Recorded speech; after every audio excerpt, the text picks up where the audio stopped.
Hey guys, it's Misty from the Book Rat, and it's time for the first book chat of 2013. Since everyone is kind of thinking about this right now, I figured the best topic for January would definitely be your reading resolutions. So I know some of you have already done this. If you have, feel free to link it up so that everyone can check it out below. If you haven't though, take this in whatever direction you want. So you can talk about your reading resolutions for the year, your take on resolutions if you do or don't do them, whatever you want to talk about, feel free. And then remember that you can link it up as a video response below or as a vlog or blog post on the linky at thebookrat.com. For me, I've always kind of avoided resolutions just because I think that when you resolve to do something, what generally happens is you end up feeling boxed in, and the minute you tell yourself you can't do something, you want to, or that you have to do something, you don't want to. So I think that they tend to do the opposite of what's desired, but I do like to be mindful of things. So rather than, necessarily having resolutions, I might just have kind of goals, or just simple little guidelines, simple little things that I want to kind of keep in mind for the year. This year I'm leaning a little bit more toward resolutions. I do want to be a little bit more firm on my goals this year. They're still not set in stone. I'm definitely someone who's always just reevaluating and doing whatever seems like it's right at the time. But for those that I am kind of considering and wanting to take into account this year, number one, on Goodreads there is always the Goodreads yearly challenge where you challenge yourself to read a certain amount of books you decide for the year, and then you track them throughout the year.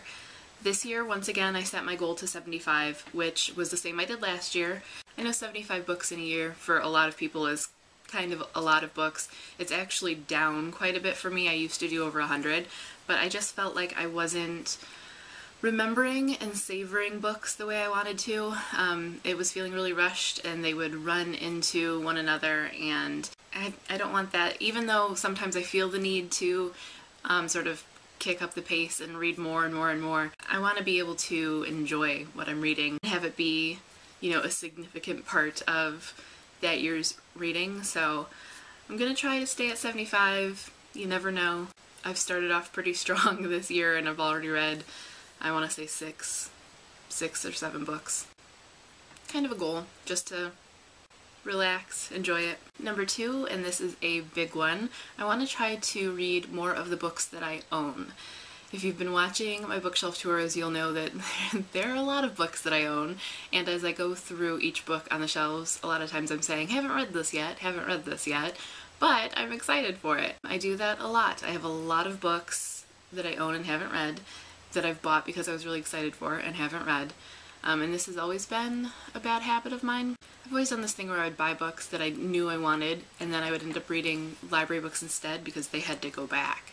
And the ones on my shelves are going to be there forever, which is silly because then they just sit there and don't get read. So I want to try to prioritize that, accept less review books and take on less. That way I can kind of work through my massive stacks of to be read. Now I have to be careful about this because I did have this goal one other year to only read books that I owned, which resulted in me buying a lot of books because I was like, well, if I own it, then I can read it. So I need to make a conscious effort to work through the books I already own as of this moment that have been calling my name.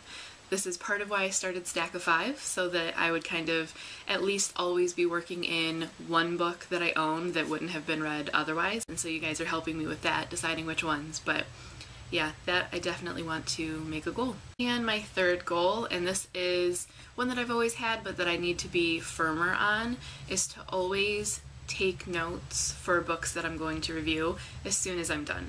If I jump right into the next book or I put it off thinking I'll remember it, I end up putting the review off because I'm still trying to formulate what I want to say and trying to remember what I want to say. When I take notes on a book, whether on paper or just draft them up in Blogger, it's so much easier when it comes time for me to actually write, to remember everything I want to say and to not feel like I need to go back and edit and add in things that I forgot. The reviews tend to go a lot quicker, and I feel like it's complete. I don't have that book lingering in the back of my head while I'm reading the next 4 books because I've got that voice saying, you need to review me. It just caps it off. It lets me set down what I thought, have my first reactions, and then move on with a clean slate. I've done sort of intermittently in the past that I've had phases where I'm on top of it, but I need to not pick up the next book until that step is done. And I've already gotten off to a bad start as far as that's concerned, but I've tried and I'm going to continue to try, and that's really the point. So those are my 3 resolution goals. So fairly simple, fairly straightforward, nothing that's going to feel like work or take the enjoyment out of my reading, which I think is a good goal to have in creating a resolution. Let me know in the comments what you think of my resolutions or what your own are if you're not going to do a video response. And if you are, make sure that you link it up so that I can find it and everyone else can check it out. And remember, you can always link up vlog and blog posts at the linky on thebookrat.com.